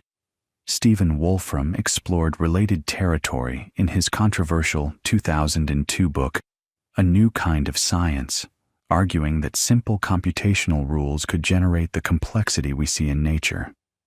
And now, with the holographic principle, with quantum error correction codes showing up in the structure of spacetime, with the "it from qubit" program, Zhuangzi's fundamental intuition doesn't seem crazy at all. So there's this fascinating convergence happening. On one side, you have philosophers like Bostrom making probabilistic arguments about simulated civilizations. On another side, you have physicists discovering that the actual structure of the universe has computational and information theoretic properties that are hard to dismiss as mere metaphor. And on yet another side, you have computer scientists and engineers building increasingly powerful simulations that blur the line between the virtual and the real. These three streams of thought don't prove the same thing, and they shouldn't be conflated. But they're all circling the same deep question: what is the relationship between computation and reality? And that question has practical consequences that go far beyond philosophy. Because if you take seriously the idea that the universe has a finite information content, that space-time might emerge from quantum information processing, that the laws of physics might be expressible as computational rules, then the way you do physics changes. The tools you build change. The experiments you design change. And some of those changes are already happening in ways that would have seemed like science fiction just a few decades ago. Quantum computing is probably the most obvious example. If you'd told a physicist in 1960 that one day we'd be building machines that exploit superposition and entanglement to perform calculations, they would have looked at you sideways. But here we are. Companies like IBM, Google, and a handful of startups are pouring billions into building quantum processors. And while we're still in the early, noisy, error-prone stage, think of it like where classical computers were in the late 1940s, room-sized machines that could barely do what your phone does in a nanosecond. The trajectory is real, and the implications for simulation theory are genuinely interesting. Here's why. One of the strongest objections to the simulation hypothesis, remember, was the sheer computational cost. Simulating a universe with the fidelity we experience, every quantum interaction, every particle, every field, would require absurd amounts of processing power. Seth Lloyd's estimate of 10 to the 120th operations as the maximum number of computations the observable universe could have performed since the Big Bang seemed like a hard ceiling. But quantum computers don't process information the way classical computers do. A quantum computer with just a few hundred stable qubits can, in principle, represent more states simultaneously than there are atoms in the observable universe. That's not an exaggeration. That's the math. 2 to the power of 300 is a number so large it dwarfs 10 to the 80, which is roughly the number of atoms in everything you can see. So the question of whether a civilization could simulate a universe becomes a very different question when you allow for quantum computation. The resource limits that seemed so prohibitive under classical assumptions start to look a lot less certain. Now, does that prove anything? No. And we should be careful here, because there's a real tendency in popular discussions of quantum computing to treat it like magic, like it can solve any problem instantly, like it breaks all the rules. It doesn't. Quantum computers are extraordinarily good at certain specific types of problems, particularly those involving optimization, factoring large numbers, and simulating quantum systems. That last one is key. Richard Feynman actually pointed this out back in 1982 in a talk at MIT. He argued that you can't efficiently simulate quantum physics on a classical computer because the number of variables grows exponentially. But a quantum computer, which itself operates according to quantum mechanics, could simulate quantum systems naturally. It's like using water to simulate fluid dynamics instead of trying to calculate every molecule's trajectory on paper. Feynman essentially said, if you want to simulate nature, you need a machine that works the way nature works. And that's a thought that cuts in two directions when it comes to simulation theory. On one hand, it suggests that building realistic simulations of physical systems is possible. You just need the right kind of hardware. On the other hand, it raises a strange, recursive question. If our universe is a simulation running on some kind of quantum computer, and we're building quantum computers inside that simulation to simulate quantum systems, well, you can see where that goes. It's turtles all the way down again. But let's set aside the metaphysical vertigo for a moment and talk about something more concrete, because the simulation-adjacent work happening right now in physics and computer science is genuinely changing how we understand reality, regardless of whether we're in a simulation or not. And one of the most striking developments is the use of machine learning and neural networks to discover physical laws. Think about what physics has traditionally been. For centuries, the process was observe nature, notice patterns, write down equations that describe those patterns, test the equations against new observations. Newton watched things fall and wrote down F equals ma. Maxwell unified electricity and magnetism into 4 elegant equations. Einstein reimagined gravity as the curvature of space-time. In every case, a human mind looked at the data and found the underlying structure. But what if you could automate that process? What if you could feed raw data into a machine and have it discover the laws of physics on its own? That's not hypothetical anymore. In 2009, researchers at Cornell, Hod Lipson and Michael Schmidt, built a system they called Eureka that could take raw experimental data and derive the underlying equations without any prior knowledge of physics. They fed it data from a double pendulum, which is a famously chaotic system, and the software rediscovered Newton's second law and conservation of energy from scratch. It had no idea what force was. It had no concept of energy. It just found the mathematical relationships that best describe the data. And the equations it found were the same ones Newton and Leibniz worked out 3 centuries earlier. Now here's where this connects to simulation theory in a way that's subtle but important. If the laws of physics can be discovered by an algorithm, if they're compressible into relatively simple mathematical rules, that's exactly what you'd expect if the universe were running on some kind of computational substrate. A simulation doesn't generate random, incompressible noise. It generates structured output governed by the rules of the program.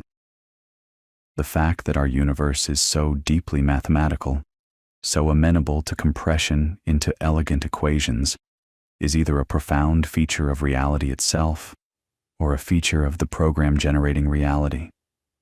And honestly, those two descriptions might not be as different as they sound. This is something the physicist Eugene Wigner wrote about in 1960 in a famous essay called The Unreasonable Effectiveness of Mathematics in the Natural Sciences. Wigner was genuinely puzzled by the fact that mathematics, a system of abstract reasoning developed by human minds, turns out to describe the physical world with extraordinary precision. Why should that be the case? Why should the universe obey mathematical laws at all? It's one of those questions that's so basic, it's almost embarrassing to ask, but nobody has a fully satisfying answer. If you're a simulation theorist, though, you have a ready-made explanation. The universe is mathematical because it's computed. The math works because the math is the program. But let's be fair to the other side. You don't need simulation theory to explain the effectiveness of mathematics. Maybe mathematics is effective because we evolved inside this universe, and our brains developed mathematical intuitions precisely because those intuitions helped us survive in a mathematically structured world. The math fits the universe because we shaped the math to fit. That's a perfectly reasonable position, and most working physicists would probably land somewhere around there. Still, the convergence keeps building. Let's talk about something that happened more recently, because it ties together several threads we've been following. In 2022, a group of physicists published work suggesting that the structure of spacetime might literally be a quantum error-correcting code. Not metaphorically, not as an analogy. The actual mathematical framework describing how spacetime emerges from entangled quantum information is formally equivalent to the codes used to protect information in quantum computers. Remember when we talked about Almheri, Dong, and Harlow discovering those error-correcting structures in holographic spacetime back in 2014? Well, that work has continued to develop, and the picture that's emerging is remarkable. The way information is distributed across the boundary of a region of spacetime, the way it's protected against local disturbances, the way you can reconstruct the bulk geometry from boundary data, all of it maps onto the theory of quantum error correction with eerie precision. And this is not fringe science. This is published in top journals. This is the work of people like Patrick Hayden at Stanford, John Preskill at Caltech, Netta Engelhardt at MIT. These are serious researchers working on quantum gravity, and they're finding that the language of information theory and computation isn't just useful for describing spacetime. It might be the most natural language for describing spacetime. When Preskill talks about it from qubit, he's not making a philosophical claim about simulation theory. He's making a practical claim about the best way to understand quantum gravity. But the implications ripple outward whether he intends them to or not. So where does all of this leave us? You've got this situation where the deepest investigations into the nature of physical reality keep turning up computational structures. The holographic principle says, the information content of a region of space is encoded on its boundary, like data on a hard drive. Quantum mechanics says the universe only resolves details when they're measured, like a video game rendering only what the player can see. The laws of physics are compressible into elegant algorithms. Space-time itself might be woven from quantum information using error-correcting codes. And meanwhile, our own ability to simulate complex systems keeps growing, not linearly, but exponentially. None of this proves we're in a simulation. Let's be really clear about that. What it does is something more interesting, and honestly, something more unsettling. It erodes the sharp distinction between simulation and reality. If reality at its most fundamental level is computational, then asking whether we're in a simulation might be like asking whether water is wet. The question assumes a difference that might not exist. And this brings us to someone we haven't talked about yet, someone whose thinking about this question is particularly subtle and worth spending some time with. His name is David Deutsch, and he's a physicist at Oxford who is in many ways the father of quantum computing. Not in the engineering sense. He didn't build the first quantum chip, but in the theoretical sense. In 1985, Deutsch published a paper describing the universal quantum computer, the theoretical machine that could simulate any physical process. He built on Feynman's insight, but formalized it rigorously, showing that a quantum computer could, in principle, simulate any finite physical system to any desired accuracy. And Deutsch's views on simulation theory are fascinating because they come from someone who understands both the physics and the computation at the deepest level. Deutsch is a committed many-worlds interpreter of quantum mechanics. He believes that the branching multiverse described by Hugh Everett's interpretation is literally real, that every quantum measurement splits reality into parallel branches. And from that perspective, the simulation question takes on a different flavor, because in the many worlds picture, the universe is already doing something that looks an awful lot like massively parallel computation.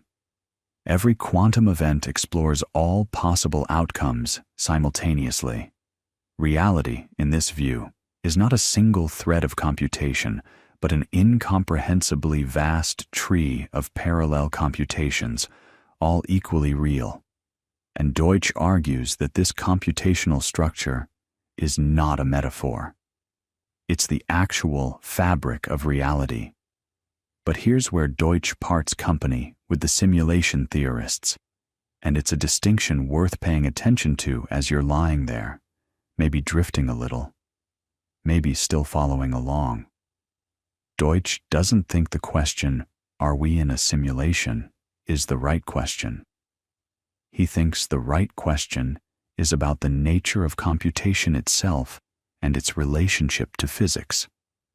For Deutsch, computation isn't something that happens inside reality. Computation is what reality is made of. Not because someone is running a program, but because the laws of physics are inherently computational. The universe computes itself, not for anyone, not on anyone's hardware, but as a fundamental feature of what it means to be physical. The universe, in Deutsch's view, doesn't need a simulator because the universe is already the computation. It's not running on something else. It is the running. And that's a subtle but really important distinction, so let's sit with it for a moment. Most versions of simulation theory imagine a kind of layered reality, our universe running on some substrate in a higher reality, like a program running on a computer sitting on a desk in some room we can't see. There's an outside, there's a machine. There's presumably someone who built the machine or at least set it going. Deutsch says no. He says computation is more fundamental than that. It's not that reality resembles a computation. It's that computation is the deepest description of what physical processes are. The laws of physics don't just permit computation, they are computation. And in the many worlds framework, this makes a kind of beautiful sense, because every quantum interaction is already a branching exploration of possibilities, a massively parallel evaluation of outcomes. You don't need to posit a simulator because the universe is already doing the thing that simulators do. It's computing. It's just computing itself. Now, you might be thinking, okay, but isn't that just a semantic game? If the universe is computational, doesn't that mean it could still be a simulation? And Deutsch would say you're confusing two different claims. One claim is about the structure of reality, that physical processes are computational in nature. The other claim is about the origin of reality, that someone deliberately created this computation. And those are very different ideas. The first is a statement about physics. The second is a statement about cosmology, or maybe theology. Deutsch is making the first claim, not the second. He's saying the universe computes, full stop. Not that the universe is being computed by something else. And this matters because it reframes the entire conversation we've been having. Think back to all those threads we've been following. Bostrom's trilemma, the resource arguments, the holographic principle, the error-correcting codes in space-time, Wigner's unreasonable effectiveness of mathematics. All of those observations are real. The universe really does seem to have a mathematical structure that's suspiciously elegant. Physical laws really are compressible. Space-time really does seem to encode information in ways that mirror error-correcting codes. Quantum mechanics really does behave like a system exploring possibilities in parallel. All of that is true. The question is what it means. And there are basically three ways to read it. The first reading is the simulation hypothesis in its strong form. Someone built this. The mathematical elegance, the information theoretic structure, the computational behavior of quantum mechanics. All of it is evidence that we're inside an engineered system. The second reading is Deutsch's. The universe is inherently computational, and that's just what physics is. No designer needed. The computational structure isn't a clue pointing to a creator. It's the fundamental nature of reality expressing itself. And the third reading, which is maybe the most modest, is that we're just pattern matching. We're a species that builds computers, so we see computation everywhere, the same way earlier generations saw clockwork, or divine will, or hydraulic systems. The universe isn't actually computational. We're just projecting our favorite metaphor onto it. Here's the thing, though.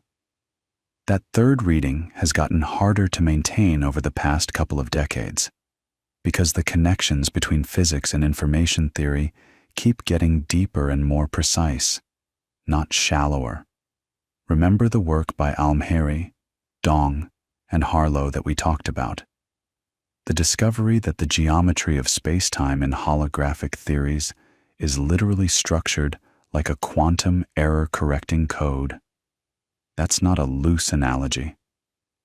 That's a mathematical equivalence. The equations are the same. And when Hayden, Preskill, and Engelhardt extended that work, showing that the emergence of space-time from quantum entanglement follows the exact logic of error correction that moved it even further from metaphor into something that feels structural. You can't easily dismiss that as just humans projecting their technological moment onto nature. It's too precise. So we're left with something genuinely strange. The universe behaves computationally in ways that go beyond analogy. But whether that means it's a simulation, or that it's inherently computational, or that computation and physics are two descriptions of the same underlying thing, that we can't resolve. At least not yet, and maybe not ever. And this is where I want to bring in one more voice, because it adds a really lovely dimension to all of this as you're lying there, maybe with your eyes closed, maybe half listening, maybe floating somewhere between awake and not. The physicist John Archibald Wheeler, the same Wheeler who coined the phrase "it from bit" back in the late 80s and early 90s. Wheeler had this extraordinary vision of the universe as fundamentally participatory. He called it the participatory anthropic principle, and the idea is strange and wonderful. Wheeler suggested that the universe doesn't fully exist until it's observed. Not in the casual pop science way that phrase sometimes gets thrown around, but in a deep quantum mechanical sense. He took the measurement problem in quantum mechanics, the fact that quantum systems seem to exist in superpositions until they're measured, and he extended it to the entire cosmos. In Wheeler's vision, the universe is a kind of self-excited circuit. Observers arise within the universe through physical processes, and then those observers, by making measurements, participate in bringing the universe into definite existence. The universe creates observers, and observers create the universe. It's circular, and Wheeler knew it was circular, and he thought the circularity was the point. Now, Wheeler wasn't a simulation theorist. He died in 2008, and while he was aware of the simulation hypothesis in its early forms, that's not where he was going with this. But his participatory universe has this remarkable resonance with some of the themes we've been tracing. Because if observation is what brings reality into definite existence, then reality has this quality of being, how do I put this, rendered on demand. It's not all there, fully detailed all the time. It comes into sharp focus when and where it's observed. And that, as we noted earlier, is exactly how a well-designed simulation would work. You wouldn't render what nobody's looking at. You'd save your computational resources for the parts that are being observed. But again, and this is the Deutsch point, and the Hossenfelder point, and the point we keep coming back to, resemblance is not identity.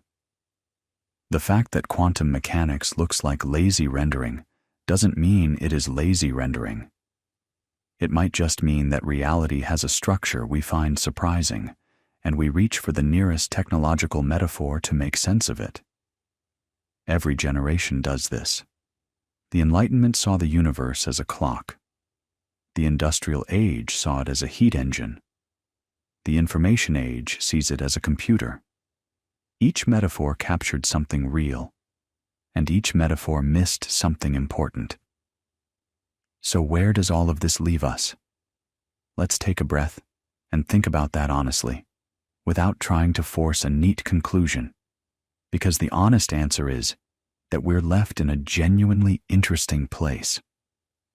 The simulation hypothesis, in Bostrom's original formulation, is a logical argument. It says that if certain premises are true, if civilizations can survive long enough, if they develop sufficient computing power, if they choose to run ancestor simulations, then the math strongly suggests we're probably in one.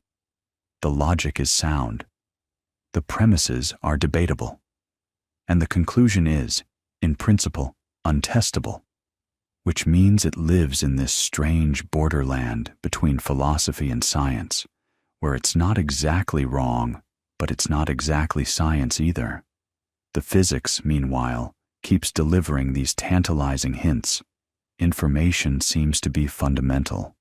Space-time seems to emerge from entanglement. The laws of nature are compressible, elegant, mathematical in ways that feel almost too clean. Quantum mechanics has this computational flavor that's hard to ignore, but none of these hints add up to proof. They're consistent with the simulation hypothesis, but they're also consistent with the universe just being deeply, inherently mathematical, and we don't have a way to distinguish between those two possibilities. Chalmers' point, that if a simulation is perfect, it's indistinguishable from base reality, remains as sharp as ever. If you can't tell the difference, does the difference matter? And maybe that's the most interesting takeaway of this whole journey. Not an answer, but a shift in perspective.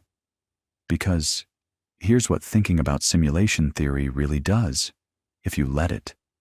It makes you pay attention to the nature of reality itself. It makes you notice how strange it is that the universe is mathematical at all. It makes you wonder why the laws of physics are so compressible, so elegant, so unreasonably effective at being described by equations. It makes you appreciate how weird quantum mechanics really is, not just as a set of rules for predicting experiments, but as a statement about what reality is like at its most fundamental level. It makes you think about consciousness, about what it means to have subjective experience, about why there's something it's like to be you. Lying here, listening to this, feeling the weight of your body against whatever you're resting on. And those are genuinely good questions. They're the kind of questions that have animated the deepest thinkers in human history, from Plato staring at shadows on a cave wall, to Zhuangzi dreaming he was a butterfly, to Descartes sitting by his fireplace wondering if everything he perceived might be an illusion. The simulation hypothesis is the latest chapter in a very old human conversation about the nature of what's real. And like all the previous chapters, it doesn't give us a final answer. But it sharpens the questions. It gives us new language, new frameworks, new ways of thinking about problems that have been with us for millennia. And there's something kind of beautiful about that, if you think about it. Every era gets the version of this question that its technology makes possible. The ancient Greeks had shadows and firelight. Descartes had dreams and demons. The Enlightenment had clockwork. The Victorians had thermodynamics. We have computers and simulations and quantum information theory. And whoever comes after us will have something else, some technology or framework we can't even imagine yet. And they'll look at the universe through that lens and ask the same ancient question in a new way. Are we seeing reality as it truly is? Or are we seeing a representation, a projection, a shadow on the wall? The question persists because it touches something fundamental about the human condition, the gap between experience and reality, between what we perceive and what actually is. And no amount of technological progress has closed that gap. If anything, the more we learn about physics, about neuroscience, about computation, the wider the gap seems to get. We know now that the colors you see aren't really out there in the world. They're constructions of your visual cortex. We know that the solid table you put your coffee on is almost entirely empty space, a cloud of probability amplitudes that your nervous system interprets as solid. We know that time flows differently depending on how fast you're moving or how close you are to a massive object. Reality, even without invoking simulation theory, is already much stranger and more constructed than it naively appears. So maybe the deepest lesson of simulation theory isn't about whether we're in a simulation. Maybe it's about recognizing how much of what we call reality is already a kind of rendering, a model built by our brains from incomplete data, shaped by evolution to be useful rather than accurate. We don't see the world as it is, we see a version of it, a very good version, optimized over millions of years for survival, but a version nonetheless. And with that thought, the whole simulation question starts to feel less like a crisis and more like an invitation to marvel at the fact that anything exists at all, an invitation to notice how improbable and beautiful it is that the universe has a structure we can understand, that mathematics works, that consciousness exists, that you can lie here in the dark and think about the nature of reality and feel wonder.